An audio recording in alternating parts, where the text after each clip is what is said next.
네, 안녕하십니까? 네, 반갑습니다. 네, 이게 거리감이 있어서 현장감이 좀 떨어지는데요. 제가 96년 9월에 이제 대관령 넘어 정선 산골에서 살다가 이쪽으로 이사를 왔습니다. 두 가지 문화 충격을 느낀 게 있는데요. 첫째는 이제 이쪽 바닷가에 있는 사람들이 목소리 톤이 굉장히 높더라고요. 제가 양양 처음에 살았는데 이분들이 싸우나 이런 생각이 들었어요. 그리고 또 왜 나한테 이렇게 화를 내시지? 저희 위에 계장님이. 근데 이제 톤 자체가 높아서 이렇게 나중엔 적응이 됐고요. 또 하나는 이제 눈이었습니다. 눈. 97년에 눈이 왔는데 거의 막 1m 이상 이렇게 그때는 왔었어요. 그래서 이거 천재지변이다. 이거 한 달은 내가 고립돼서 못 나가는가? 막 이렇게 해가지고 이제 아침에 밖에 나갔더니 사람들이 다 평온하더라고요. 그래서 두 가지 문화 충격을 느꼈는데요. 어제 그저께 눈이 굉장히 많이 왔습니다. 뭐 평온했습니다. 그래서 이제 뒤에 눈 이제 다 치우셨더라고요. 그래서 참 고생 많이 하셨습니다. 오늘 함께 나눌 말씀 제목은 실수와 허수 이런 제목으로 말씀을 나누고 싶습니다. 수는 이제 넘버 수를 말씀합니다. 오늘 본문 말씀은 역대상 21장 1절에서 14절까지입니다. 역대상 21장 1절에서 14절까지인데요. 1절에서 10절까지만 한 절씩 교독해 보시겠습니다. 구약 641쪽에 나와 있습니다. 다 찾으셨죠? 제가 먼저 1절부터 읽겠습니다. 사탄이 일어나 이스라엘을 대적하고 다윗을 충동하여 이스라엘을 계수하게 하니라.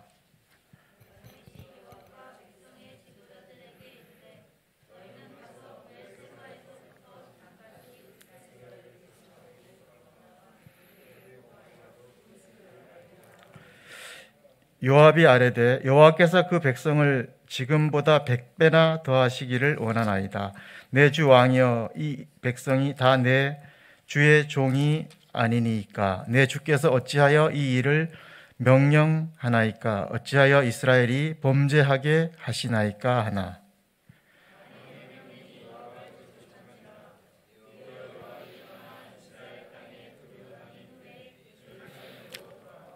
요압이 백성의 수요를 다윗에게 보고하니 이스라엘 중에 칼을 뺄 만한 자가 110만 명이요 유다 중에 칼을 뺄 만한 자가 47만 명이라.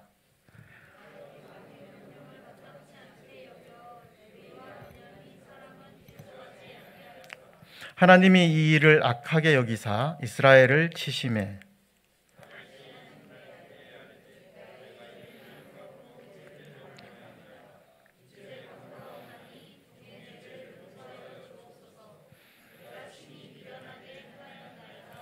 여호와께서 다윗의 선견자 갓에게 말씀하여 이르시되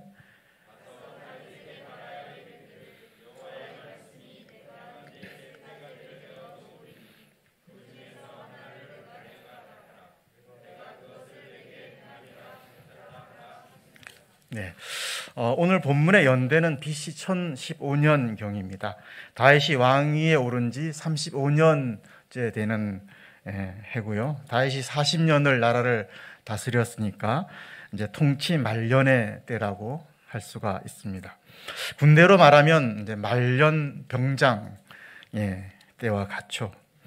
제가 특수부대가 아니고 특수한 부대 출신이라고 했잖아요. 대학 졸업하고 89년에 이제 군 입대를 했는데 뭐 아시는 분은 아시겠지만 이제 왕고라고 있습니다. 그러니까 자기 위에 더 이상 고참이 없을 때, 하여간 그 부대에서 병사 중에서는 최고로 높은 사람을 이제 왕고, 최고참이라고 하는데요. 이 왕고는 아무도 이제 건들 사람이 없습니다. 아무도 터치를 하지 못하고요.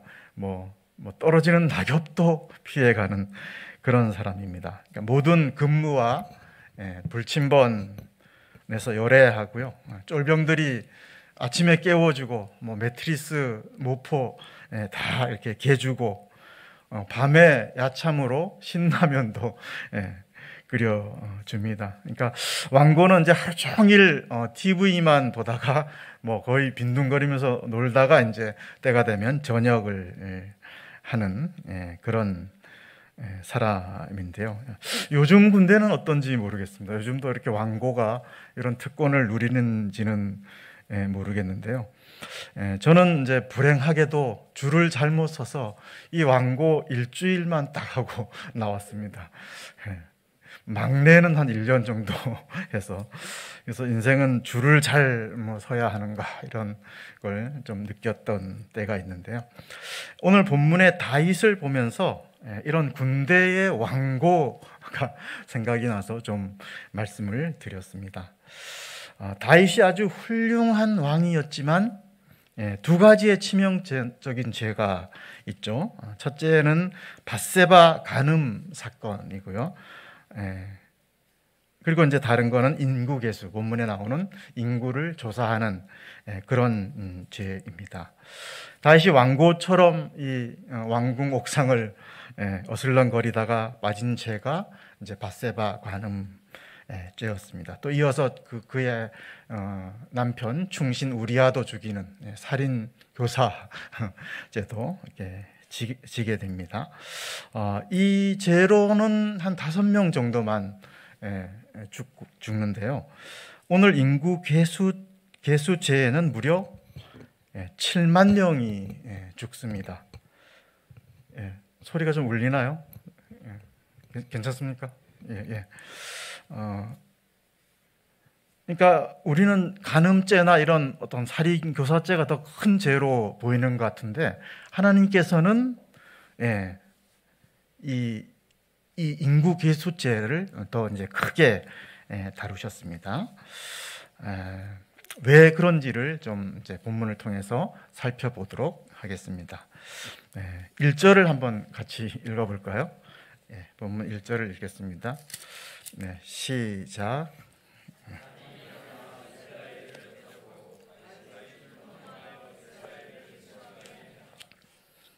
감사합니다. 사탄이 주어로 나오죠. 사탄은 하나님의 대적자고요. 인간을 유혹해서 하나님의 원수가 되게 만드는 그런 자입니다. 본문에 사탄이 충동했다고 이렇게 나오죠. 충동은 찌를 충, 움직일 동자입니다. 그러니까 옆구리를 쿡쿡 찔러서 어떤 충동질 한다는 그런 뜻이고요. 사탄의 유혹 방법, 충동 좀 기억해 주셨으면 좋겠습니다.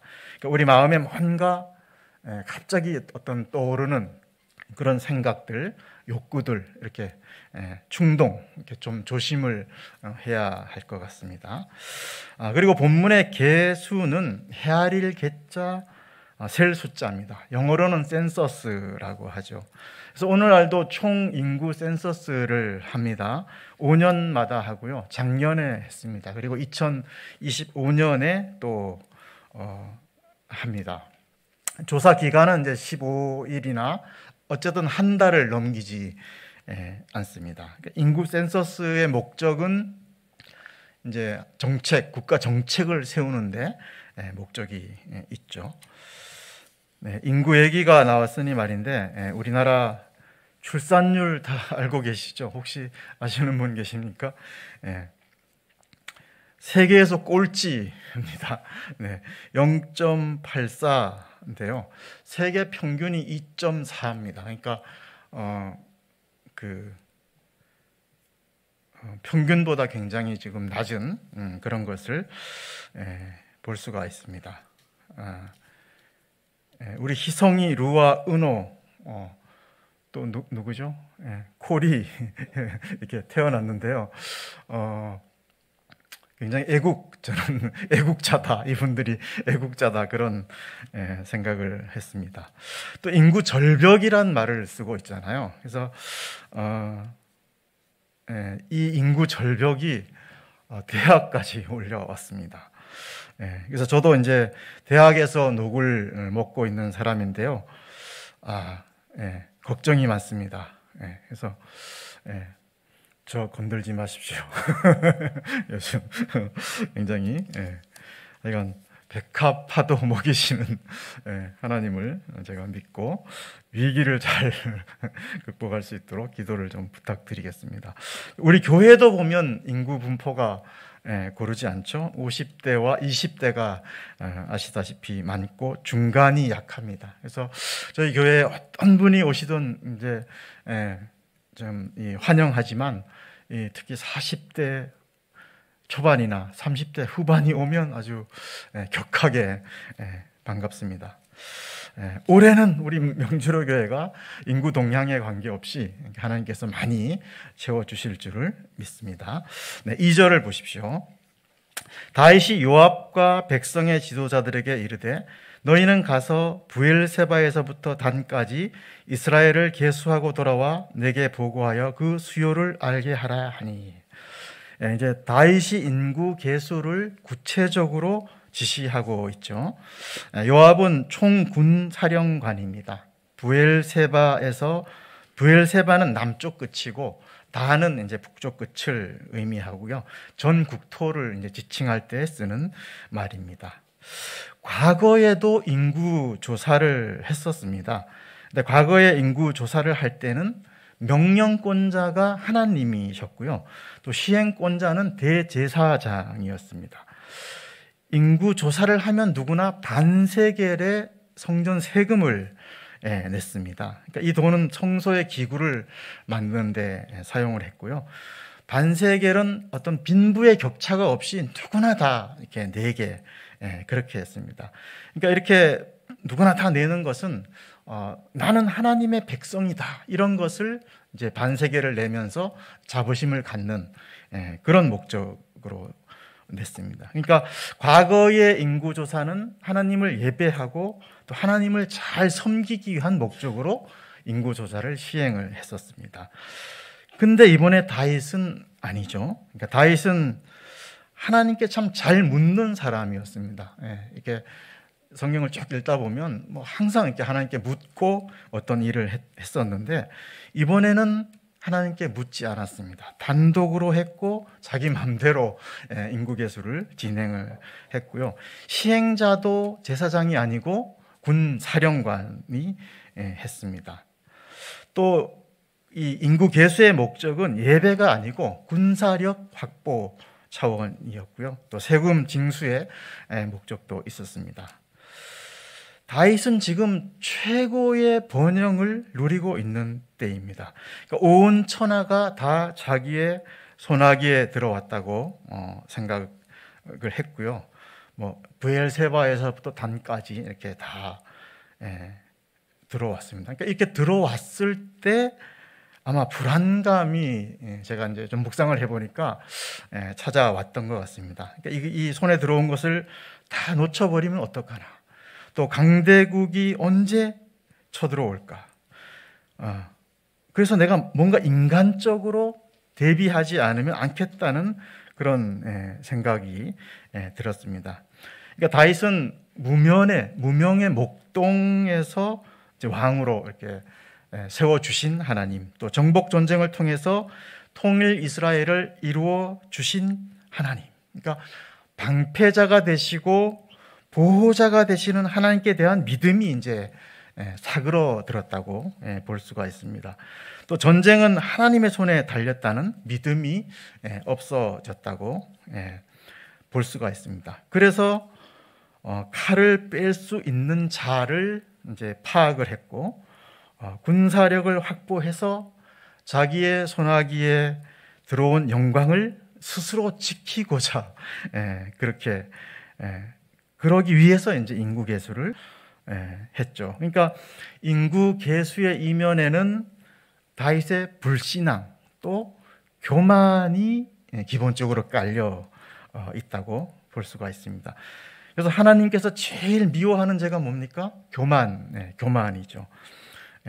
그래서 다윗은 한마디로 본인이 하나님의 위치, 또 하나님처럼 되려고 했다라고 볼 수가 있습니다.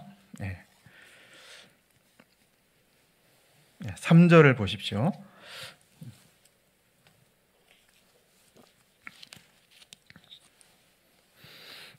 그 다윗의 인구계수 그 이면의 그 마음 좀 이해가 가십니까? 이해가 좀 가시죠? 좀 가셔야 나중에 심판하시는 게 좀 또 이해가 갈 수 있는데요. 3절을 보시면 이제 이런 마음을 간파한 사람이 있습니다. 요압인데요. 제가 3절을 한번 읽어보겠습니다. 요압이 아뢰되 여호와께서 그 백성을 지금보다 100배나 더하시기를 원하나이다. 내 주 왕이여 이 백성이 다 내 주의 종이 아니니까 내 주께서 어찌하여 이 일을 명령하시나이까 어찌하여 이스라엘이 범죄하게 하시나이까. 요압은 뭐 아시는 분도 아시겠지만 이렇게 충언을 할 만한 훌륭한 인물은 아닙니다.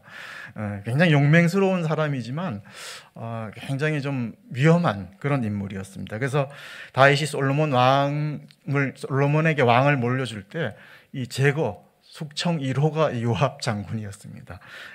이런 요압임에도 불구하고 다윗의 인구계수죄는 죄라는 것을 이제 알고 충언을 하게 된 거죠. 그러니까 이 요압까지도 다윗의 문제를 알았다는 것은 정말 지나가는 멍멍이도 다 아는 그런 죄였다라고 우리가 볼 수가 있습니다.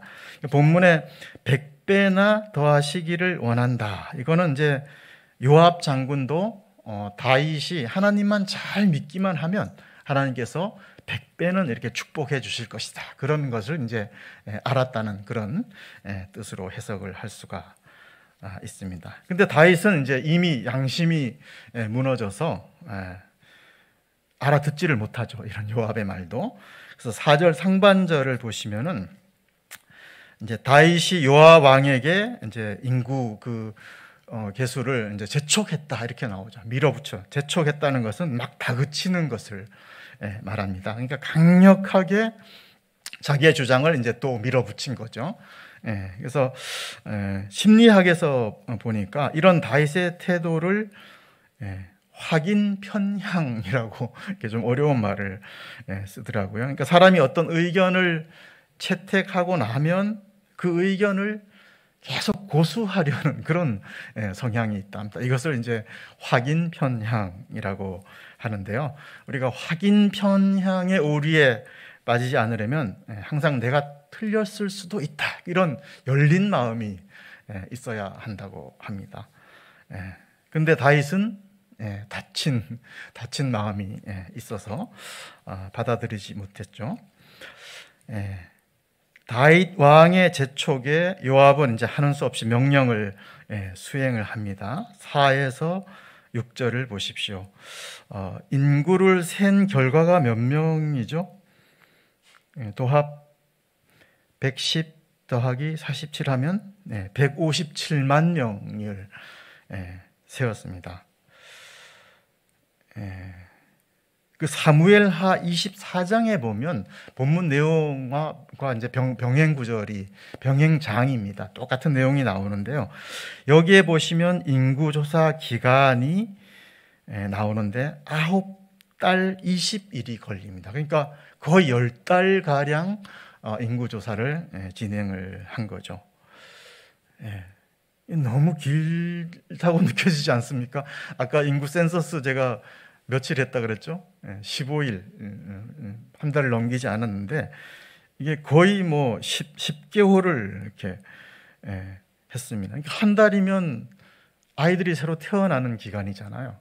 그러니까 인구조사 다 끝나고 났는데 뒤돌아보니까 몇만 명은 또 태어난 거죠. 그리고 돌아가신 분도 많이 생겼을 거고요. 그리고 요압은 또 빼먹죠. 뭘 빼먹습니까?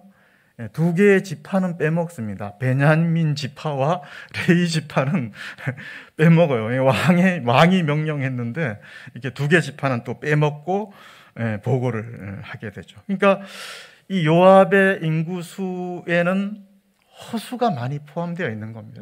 뭐 별로 믿지를 못하는 그런 뭐 거의 조작 수준의 인구 숫자라는 것을 볼 수가 있습니다.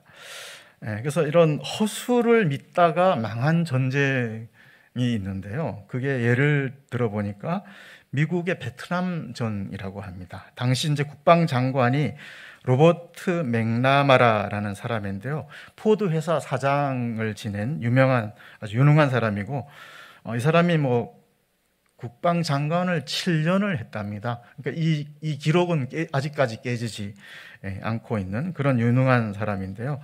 이 사람이 걸어 다니는 컴퓨터라고 할 정도로 모든 것을 수치화하는 것을 좋아했다고 합니다.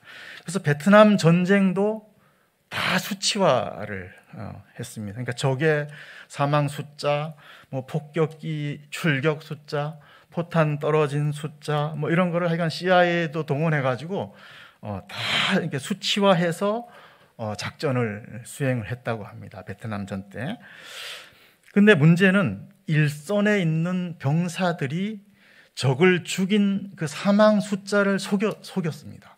왜냐하면 그 포상, 승진 이런 것 때문에 한 명 죽었는데 100명 뭐 이렇게 허위 보고를 했다고 합니다. 그러니까 이 허위 보고 그 숫자를 믿고 작전을 수행하니까 어떻게 돼요?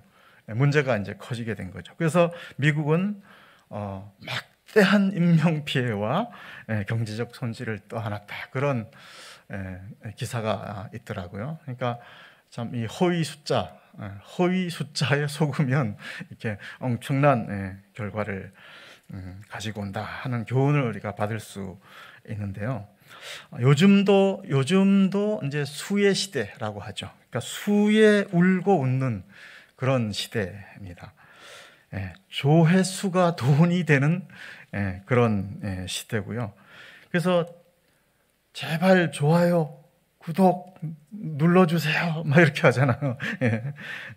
이런 요구 많이 하고, 또 국민청원도 30일 동안 20만이 좋아요 누르면 대통령도 대답해야 하는 그런 시대죠. 하여간 수에 많이 우리가 울고 웃는 그런 시대고요.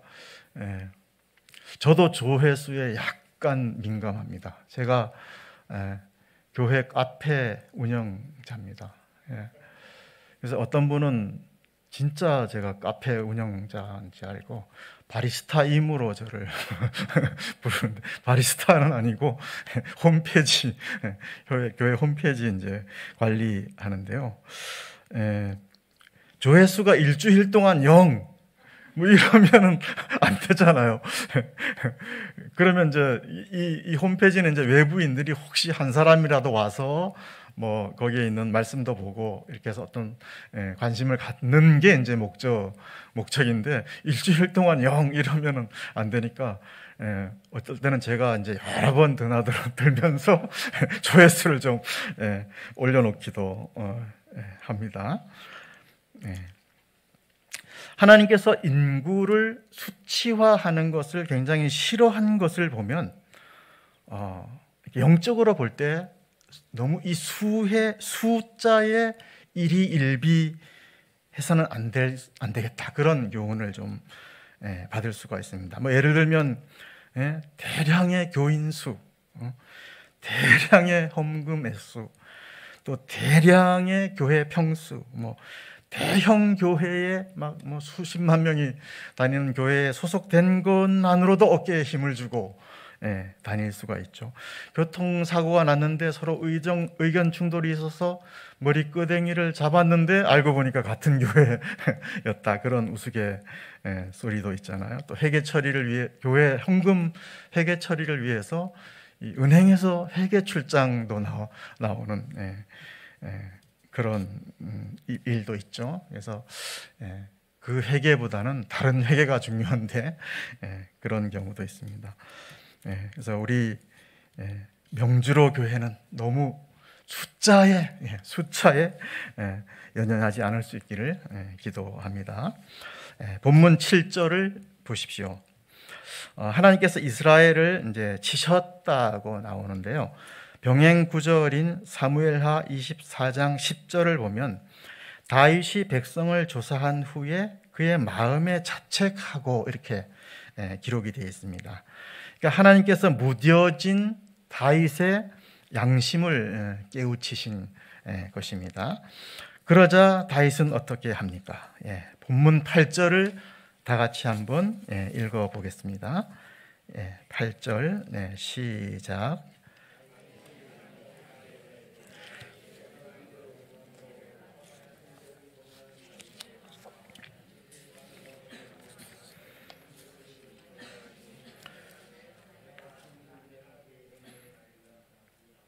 감사합니다. 지금부터는 이제 다윗의 철저한 회개가 나옵니다. 이게 다윗의 이제 훌륭한 점이죠.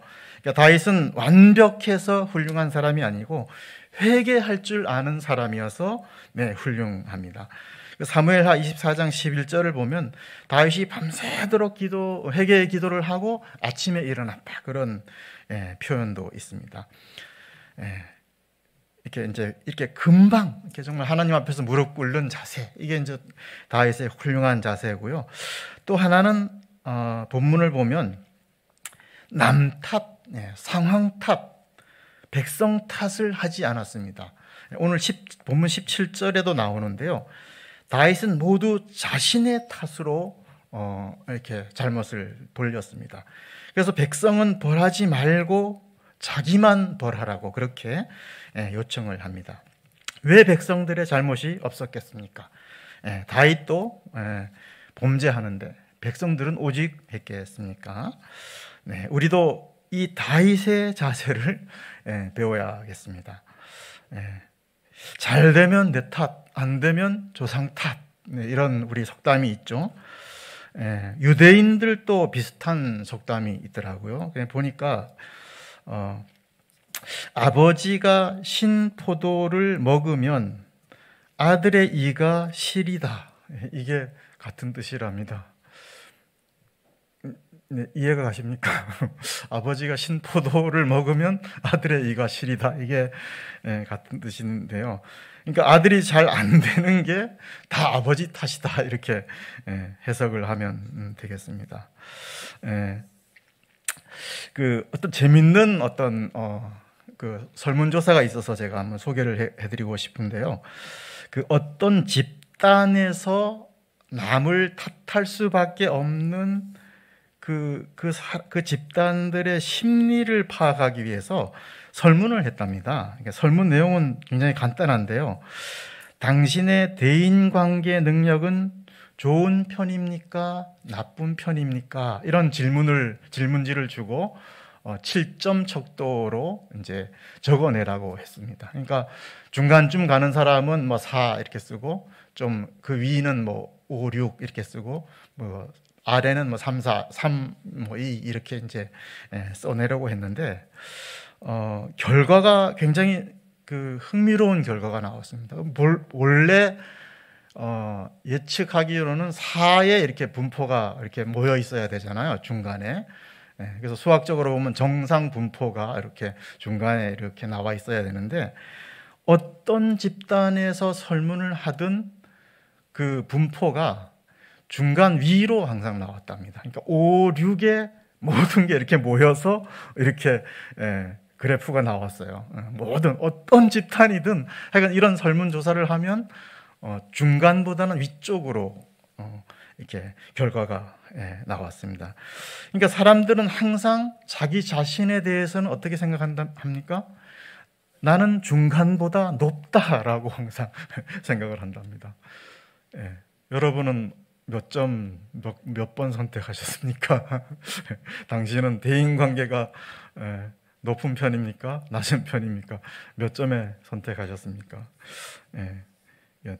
그러니까 어떤 집단이든 하여간 위쪽으로. 그래서 이제 어떤 집단에 문제가 터지면 무조건 남 탓하는 거예요. 왜냐하면 자기는 평균 위고 남은 평균 아래로 아래 시각이 있으니까 내 탓은 아니죠. 다 남 탓을 할 수밖에 없는 그런 어떤 심리 구조를 가지고 있다고 합니다. 근데 성경 말씀은 이런 인간의 마음속을 아주 정확하게 심리학을 넘어서서 정확하게 꿰뚫어보고 권면하신 말씀이 있죠. 그게 어디입니까? 빌립보서 2장 3절 말씀입니다. 오직 겸손한 마음으로 각자 자기보다 남을 어떻게 여기라? 낮게 여기라고 하죠. 정말 사람들의 마음을 정확히 꿰뚫어보고 권면하시는 말씀 아닙니까? 자기를 평균 위로 보지 말고 평균 아래로 보고 남을 평균 위로 보는 그런 권면을 하고 있습니다. 그렇게 겸손하라는 그런 말씀으로 보입니다. 남 탓하는 마음이 와전되면 이제 자기 자신을 가르치려고 하지 않게 되죠. 남만 가르치려고 하는 그런 자세가 있습니다. 사실 저부터 그렇습니다. 저도 이제 강단 교재를 이제 준비하려고 하면 물론 주석을 굉장히 많이 주석 작업을 하는데 그 다른 분들의 설교도 꽤 많이 모니터링을 합니다. 근데 간혹 괜찮은 설교가 있어요. 그러면 야, 이거 우리 성도님들이 들으면 좋을 텐데 이렇게 그런 생각이 먼저 듭니다. 제가 제 자신을 먼저 가르치기보다는 이거 우리 성도님들이 좀 들었으면 좋겠다. 아니면 우리 남편이 들었으면 좋겠다. 아니면 이거 우리 애들이 들었으면 좋겠다. 이런 자세를 먼저 갖기 쉬운데요. 우리가 남보다는 자기를 먼저 가르치는 그런 자세, 또 책임지는 정신, 이걸 가질 수 있기를 기도합니다. 바로 이 정신이 예수님의 정신 아닙니까? 예수님은 정죄하기보다는 자신이 모든 죄를 짊어지고 가신 그런 목자의 정신이라고 할 수가 있습니다. 본문 9절에서 12절을 보시겠습니다.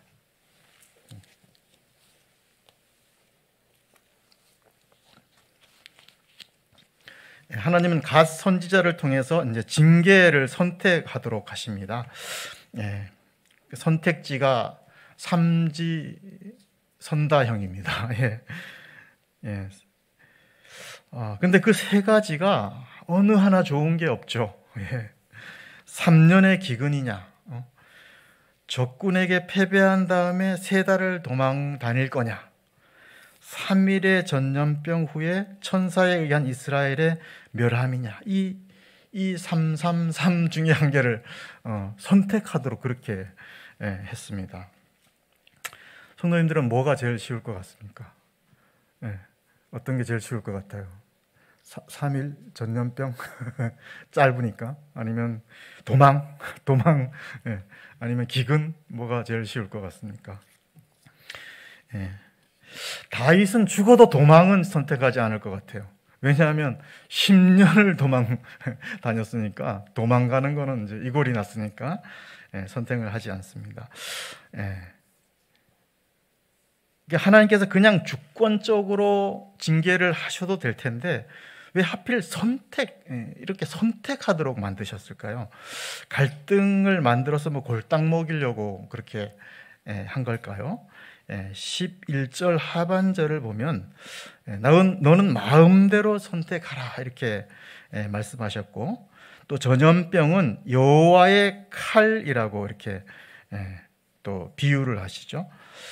저는 이 두 단어를 보면서 정말 하나님께서는 정말 고등어 뼈를 발라내듯이 죄는 철저하게 파헤치신다. 그래서 회개하도록 돕는다라는 것을 좀 묵상하게 됐습니다. 그러니까 다윗이 하나님께 묻지 않고 자기 마음대로 임의로 인구 조사를 선택을 했잖아요. 그러니까 징계권도 이렇게 네 마음대로 선택하라고 이렇게 하신 거죠. 또 칼을 뺄 만한 자를 파악했잖아요. 근데 여호와의 칼로 치시겠다는 겁니다. 그래서 16절을 보면 천사가 칼을 빼서 손에 들고 이렇게 서 있는 모습까지 보여주십니다. 그러니까 이 정말 철저하신 하나님, 이 정말 하나님 볼 수가 있었습니다. 그러니까 이걸 보고 정말 회개 안 할 사람이 없겠죠. 그래서 다윗이 어떻게 회개를 합니까? 13절을 보십시오. 다윗이 갓에게 이르되 내가 곧 곤경에 빠졌도다. 여호와께서는 긍휼이 심히 크시니 내가 그의 손에 빠지고 사람의 손에 빠지지 아니게 하기를 원하나이다 하시는지라. 본문에 그의 손에 빠지다는 하나님의 손에 모든 것을 맡겼다, 그런 의미가 있습니다. 다윗은 내 손으로 내 마음대로 뭘 해보려고 했던 것을 이제 다 내려 놓았다는 것이죠. 그래서 오로지 하나님의 긍휼의 손에 의탁을 했습니다. 그래서 이제 이 다윗의 선택의 14절을 보면 하나님께서 전염병으로 7만 명을 죽이십니다. 참 이게 무서운 일이죠. 왜 6만도 아니고 8만도 아니고 7만일까요? 주석에는 이게 인구 대비 7만 명이 가장 공포를 느낄 수 있는 인원이었다고 합니다. 우리가 이제 11m에 올라가면 가장 공포를 느끼잖아요. 그런 어떤 인원이었습니다. 그러니까 백성들이 굉장히 어떤 공포를 느낄 수 있는 그런 인원이 이제 7만이었다고 합니다. 그러니까 우리는 이 희생 앞에서 하나님께서 얼마나 죄를 미워하시는가, 죄를 싫어하시는가, 공의의 하나님을 우리가 만날 수가 있습니다. 그러니까 죄를 얼마나 싫어하셨으면 독생자를 보내서 십자가에 희생시키셨습니다. 죄가 얼마나 보기 싫으셨으면 십자가를 통해서 우리 죄를 도말해 버렸습니다. 도말하고 아예 안 보려고 하셨다는 것을 우리가 볼 수가 있습니다. 요압이 파악한 백성의 숫자가 157만이라고 했죠. 그러면 전체 인구 수는 4를 곱하면 되겠죠. 그럼 당시의 전체 인구는 한 628만 명 정도가 나옵니다. 강릉시 인구의 한 27배 정도가 되는데요. 아마도 지도자들은 이 숫자에 굉장히 이제 흡족할 수가 있었죠. 거칠 세금 액수와 또 군사 수를 헤아리며 자족할 수가 있었습니다. 그 군사력으로 부엘세바 아래쪽, 단 위쪽을 점령해서 더 큰 제국을 이룰 그런 꿈을 꿨을 수도 있죠. 그런데 다윗 왕국이 어떻게 이루어진 왕국입니까? 10년을 광야에서 유리방황하며 형성된 왕국이 다윗의 왕국입니다. 그래서 사무엘상 22장 2절에 보면 다윗이 아둘람 동굴에 있을 때 환난 당한 자, 빚진 자, 마음이 원통한 자들이 하나하나 모여들었다라는 말씀이 있습니다. 그러니까 이런 한 사람 한 사람이 상처받은 마음이 치유되고 나서 왕국의 기초가 이루어졌습니다. 그런데 숫자가 많아지면 이 한 사람의 생명의 가치가 희석될 수가 있는 거죠. 그러니까 예수님은 99마리의 양을 두고 길 잃은 한 마리의 양을 구하러 가시는 거죠. 그러니까 예수님은 한 생명을 온 우주보다 귀하게 여기시는 그런 분이십니다. 그러니까 숫자에 우리가 일희일비하다 보면 이런 소중한 가치를 잃어버릴 수 있다고 우리가 메시지를 받을 수가 있습니다. 그러니까 우리도 너무 수에 매이지 말고 예수님의 이 생명의 가치관, 귀한 가치관을 잃어버리지 않을 수 있기를 기도하면서 저의 메시지는 여기서 줄이겠습니다. 기도하겠습니다.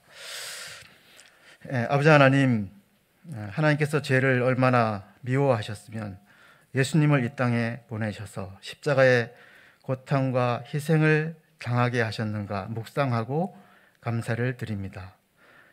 십자가로 우리의 죄를 도말하여 주신 은혜를 감사를 드립니다. 아버지 하나님, 교만은 패망의 선봉이라고 하셨듯이 하나님 앞에서 겸손한 마음으로 살기를 원합니다. 수에 매이지 않고 한 사람의 생명의 가치를 소중히 여길 수 있기를 간절히 원하고 기도를 드립니다. 역대상 말씀을 통해서 또 교제케 하심을 감사드릴 때 예수 그리스도의 이름으로 기도하였습니다. 아멘. 네, 감사합니다.